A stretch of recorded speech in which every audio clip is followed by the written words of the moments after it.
When I was 4 years old, I had this brilliant idea. You see, there was a small shed in my house in Pakistan, and I always believed a witch used to live there. So after much consideration and contemplation, I decided the most rational thing to do would be to steal her broom so she could not escape. I would like to reiterate that I was only 4 and had absolutely no logical reasoning skills. I mean, I still don't, but the point is, I don't believe in witches anymore. Anyways, as I was brandishing the broom in the air, like some possessed monkey swinging his feces across the room, my grandfather, he looked at me disappointed, and he snatched the broom. So I, like all entitled 4-year-olds, threw a tantrum and accused my grandfather of supporting the wicked witch of the West over me.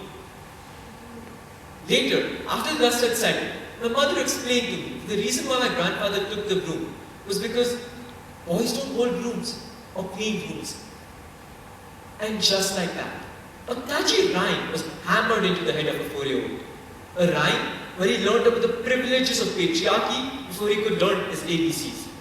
And I was a victim of a mentality that grew from patriarchy, colorism. How many of you are familiar with this advertisement called Fair and Lovely? I'm sorry, it's now Glow and Lovely. Fancier? Maybe. Changes the motive? Absolutely not. Their slogan is even more inspiring. More than fairness, clear fairness. Isn't that revolutionary? Its whitening ingredients have been a constant source for my anguish, so much so that the awful pink tube has completely normalized blatant discrimination amongst young teenagers, especially girls. So much awareness about colorism, right? But discrimination has always been the tip of the iceberg in terms of social norms. But first, let's establish what these social norms really are. The Stanford Encyclopedia on Philosophy defines social norms as a group set of informal rules that govern individual behavior in groups and societies. Now, as humans, we have this uncanny need for constant validation. We look for approval from our friends, family, and absurdly even strangers on the internet. And because of this craving for acceptance, we tend to normalize our individuality and uniqueness.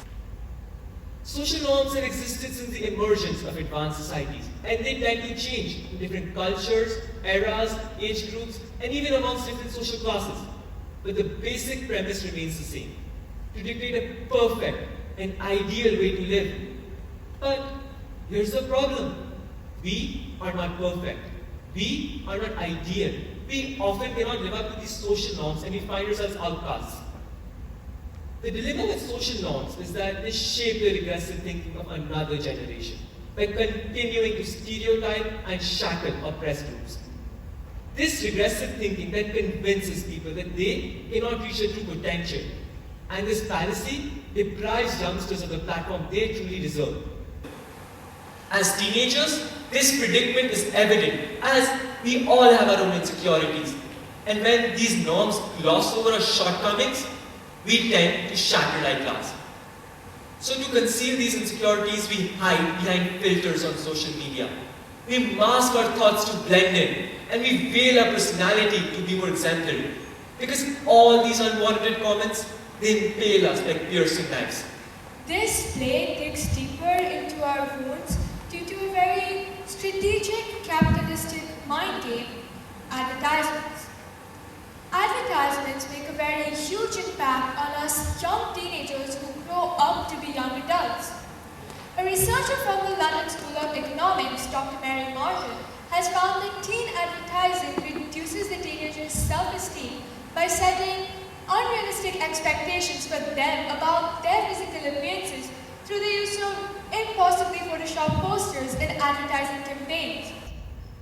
An emotional appeal is the most predictive measure that can help ascertain if an advertisement will increase the sales of a brand. Many adolescents, again particularly teenage girls, have body image concerns. Why? Because of these advertisements, and this leads to an engagement in unhealthy weight control behaviors. There are 5.3 trillion ads shown online every year. out of which children are exposed to 20,000 commercials every year. Are you having a hard time believing this? Because you're not the only one. This exposure may contribute significantly to the childhood's obesity, poor nutrition, and even resulting in low self-esteem. Many adolescents, again, particularly teenage girls, have body image concerns. Why? Because of these advertisements. These advertisements always follows the same scenario. You're applying for a financial job, but you failed your economics IGCSE? It doesn't matter. I applied fairness stream. Oh, great job! You're selected. The moment they apply fairness stream, their resumes automatically becomes the best in the world, as if applying fairness stream was the only criteria for getting into the job.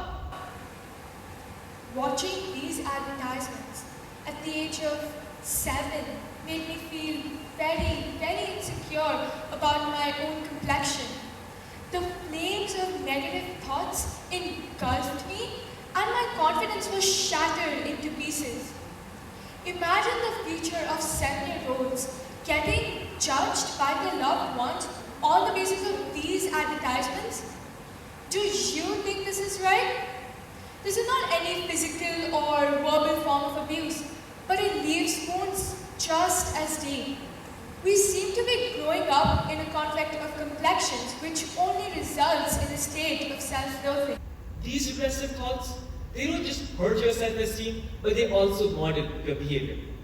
As a child, I was always told that boys don't cry or that we don't cook. Today, as someone who plans to live independently, I find myself struggling to cook a basic meal that can sustain me for a few hours. I also regularly find myself masking my emotions, even in the most dire situations. This type of behavior is extremely harmful, as it increases our mental frustration. No wonder teenagers are the most depressed age group. Another form of societal pressure is social media. This double-edged sword connects us to a friend, but it also brings out our insecurities, where one comment from a complete stranger can leave us heartbroken. This disparity is fueled by the algorithm. It highlights the seemingly perfect lives of individuals who in real life are far from perfect. We need to change this. We need to build a platform that is more inclusive, one that works on embracing empathy rather than asserting our superiority over strangers. Our society has come a very long way, but the journey doesn't end here. If we expect women to earn, why can't we expect men to take care of the household? We women, we aren't superheroes. We have our own ambitions, our own aspirations, our own accomplishments to achieve. So let's set a boundary and prioritize our mental health over the societal's expectations. And we, as men, need to step up and do our jobs equitably. It benefits us as well. As women become tougher in the eyes of society, we will be seen as more vulnerable and as actual human beings with emotions like a functioning person. As a society, it is time we retire these outdated social norms by embracing new norms. Let's embrace equality. Let's embrace individuality, one step at a time. Just like a flick of snow changes to a massive snowball. It is we, the representatives of this new generation, really look forward to. I know for a matter of fact that the snowball of change isn't far off. Just by being here, you all are a part of this change. Thank you.